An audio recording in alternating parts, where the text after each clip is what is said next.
La rentrée scolaire 2015-2016 est prévue pour le 21 septembre prochain. Parents, élèves s'activent pour les préparatifs. Les marchés et grandes surfaces sont pris d'assaut. On s'attelle à l'achat de livres, cahiers et autres effets scolaires. Dans les budgets pour cette rentrée scolaire, on n'oublie pas les cours à domicile. Les parents, soucieux de la réussite de leurs enfants, font appel aux répétiteurs. C'est une bonne chose parce que l'enfant même n'a pas le temps de bien étudier. Et on est obligé de mettre quelqu'un derrière lui. Ce n'est pas tous les instituteurs qui arrivent à suivre véritablement l'enfant. 10 000 francs, 15 000, 25 000, voire 50 000 francs CFA. Les prix sont généralement fixés par les répétiteurs pour chaque élève enseigné. L'activité rapporte et permet de se prendre en charge. Les répétiteurs sont soit étudiants, soit en situation de chômage. L'éducation d'abord, c'est la famille. Le répétiteur ne fait qu'apporter un plus pour que ce soit vraiment excellent. Les idées pour avoir plusieurs marchés ne manquent pas. Affichage sur les poteaux électriques et autres lieux publics. La clientèle ne se fait pas rare. Les parents qui sollicitent les répétiteurs ont leur raison. Engager un répétiteur pour suivre ses enfants à domicile, ce n'est pas une mauvaise chose. C'est tellement important. Certains parents remettent en cause la qualité de l'enseignement des répétiteurs. C'est un peu une mauvaise chose, dans la mesure où ces encadreurs n'ont pas la pédagogie, ils ne sont pas qualifiés, ils viennent pour les enfants, quelquefois les enfants sont presque embrouillés. Il doit y avoir une adéquation entre les répétiteurs et les maîtres d'école pour qu'il y ait une entente pour l'enseignement. Pour les acteurs du système éducatif, l'élève peut être encadré par un répétiteur à condition que ce dernier travaille en synergie avec les enseignants de l'élève. Les répétiteurs sont bienvenus, seulement il faut une collaboration des parents et ces répétiteurs-là. Ils viennent à l'école croiser les enseignants et pour le moment le carnaval de travail. C'est vrai qu'ils sont pris de gauche à droite, mais l'idéal, qu'on prenne un répétiteur soit enseignant, mais c'est difficile, c'est cher. Donc, ils se rabattent sur les enfants de 3e, de terminale, les étudiants. Ils s'y connaissent un peu, mais qui viennent à l'école croiser les directeurs d'école et les enseignants pour qu'ensemble, ils travaillent sur l'enfant.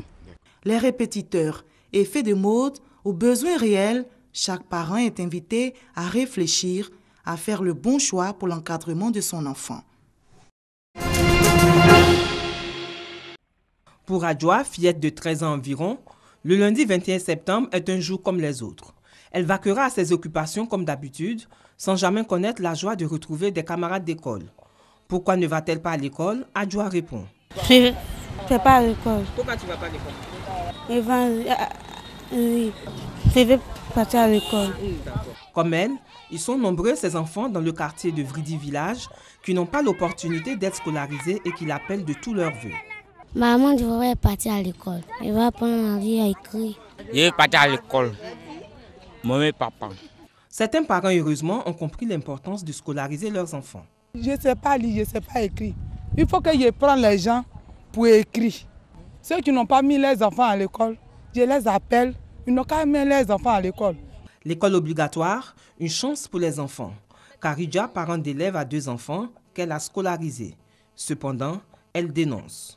La rentrée là non, c'est gratuit là non, en temps c'est faux. On dit par exemple la rentrée le 10.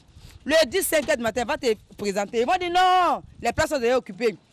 À quelle heure les gens sont venus? Il faut donner 10 000, il faut donner 15 000, il faut donner 20 000. On a trop vu ça ici. L'école obligatoire, décidée par l'État ivoirien, concerne les enfants de 6 à 16 ans.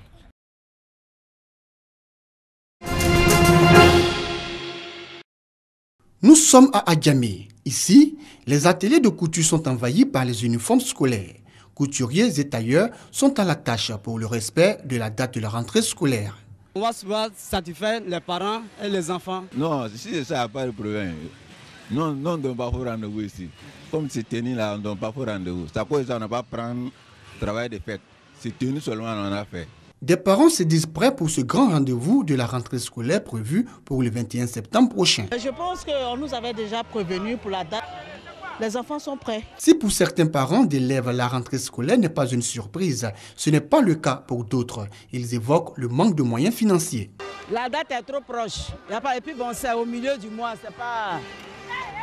Ça ne nous arrange pas. Après 3 mois de vacances scolaires, environ 2 millions d'élèves vont bientôt reprendre le chemin des classes. Des produits vivriers de toutes sortes, des tenues vestimentaires et autres articles exposés. Nous sommes à Bondoukou, localité située au nord-est de la Côte d'Ivoire. Les vendeuses de ces différents produits ont pris d'assaut les artères et trottoirs qui mènent au marché. Les raisons de ce choix se justifient selon certaines vendeuses. Dans le marché dedans, c'est rempli. Donc, quand il n'y a pas de place. C'est pour ça qu'on s'assoit dehors, on se débrouille. Quand il pleut, même pour rentrer, pour s'asseoir, c'est problème. Tout le marché est gâté. C'est pour ça qu'on ne rentre pas là-bas pour vendre. Au marché ici, là, on ne sait pas. C'est pas tout le monde nous donne place. Nous, comme ça, là, on n'a pas les moyens. Des fois, ici même, là, ils viennent nous chasser. Ils disent qu'il ne faut pas, on va rester ici. Donc, des fois, on est obligé de demander pardon aux gens pour qu'on nous laisse. Pourtant, l'installation de ces femmes sur ces trottoirs et grandes artères ne sont pas sans conséquences. Souvent, ça provoque des accidents ici. Souvent, mais il y a des gros camions qui tombent, tout ça. Une femme, l'année passée, ça a tué une dame ici. Elle vendait. À chaque fois, ils rentrent, ça nous fatigue. Pour cette vendeuse de friperie, s'installer hors du marché a un autre sens. Voilà. Dehors, ça ne marche plus parce que tous ceux qui passent là, ils voient ce qu'on a exposé et puis ils prennent. Pour éviter des désagréments, la construction d'un autre espace est prévue par les autorités municipales. Nous avons construit 46 magasins que nous allons mettre à disposition d'ici la fin de ce mois, ce qui va permettre à d'autres commerçants qui traînent au bord des voies de se caser dans ces magasins. Et après cela, le maire a décidé d'aménager la plateforme que nous avons trouvée là, qui peut nous permettre d'installer au moins 500 dames. Et là, le marché sera vraiment décongestionné. Toujours selon les autorités municipales de Bondoukou, ces commerçantes exposées sur ces trottoirs et grandes artères doivent prendre leur mal en patience, car d'ici peu, cette situation connaîtra un dénouement. La plupart des moyens de déplacement à Bondoukou, ville située à plus de 400 km d'Abidjan au nord-est de la Côte d'Ivoire, sont des taxis-motos. La maladresse des conducteurs de ces engins à deux roues cause d'énormes dégâts dans la ville. Les motos créent tous les accidents. Bon, on ne sait pas quoi faire en tout cas. Il y a tout le mort d'homme. Il y a des enfants encore qui roulent les motos-taxis. Vraiment, c'est ça mais qui est dangereux. Et tout à coup, on annonce qu'il y a des accidents. Bon, l'excès de vitesse surtout. Voilà, l'excès de vitesse, ils ne tiennent pas compte des piétons sur la voie. Dans le code de route, il y a les principes. Il faut respecter le code de route. Celui qui a priorité à droite, il faut lui céder le passage. Mais les enfants n'ont aucune notion. Les conducteurs des taxis-motos tentent tant bien que mal de justifier leur imprudence. Les taximètres aussi nous obligent à rouler mal parce qu'ils gardent directement sans mettre de clientèle. Donc nous aussi, on est obligé de suivre comme de la manière eux aussi ils procèdent. On roule un peu comme eux. Au niveau du transport en commun à Bondoukou, les taxis-motos mènent une concurrence aux véhicules affectés au transport en commun. Ça ne marche même pas même. Il y a trop de motos, on fait un PMP. Les jours du jour, ça ne marche pas. Mercredi, dimanche, ça marche. Pour une meilleure organisation, en vue de faciliter la tâche aux usagers des transports en commun, les conducteurs de motos et de transports en commun n'ont qu'un vœu, l'instauration de la discipline par les autorités compétentes.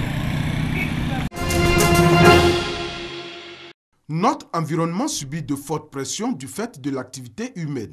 Les cultures, les fumées dégagées par les véhicules et les usines, le déversement des déchets industriels dans les eaux sont entre autres actions de l'homme qui accentuent la pollution de nos milieux naturels que sont l'air, l'eau et le sol. Dans les grosses agglomérations, Abidjan, oui, l'air est pollué. On est dans une phase à l'équateur, on est sur l'équateur, et ce qui se passe, c'est qu'au coucher du soleil, on a une inversion de température. L'air est plus chaud au-dessus qu'en dessous, ce qui fait que les polluants ont du mal à s'évacuer.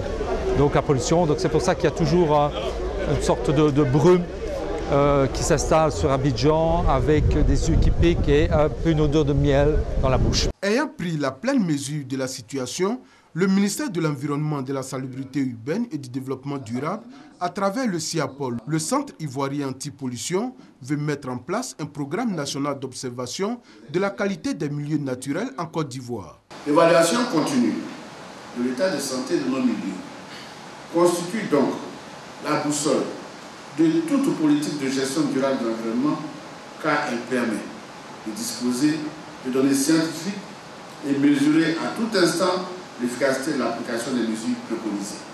Ce programme va permettre d'établir des alertes à court, moyen et long terme sur l'évolution de l'état de santé des écosystèmes. L'atelier de mise en place de ce programme a mobilisé une centaine d'experts en environnement issus de la Côte d'Ivoire et de l'Europe.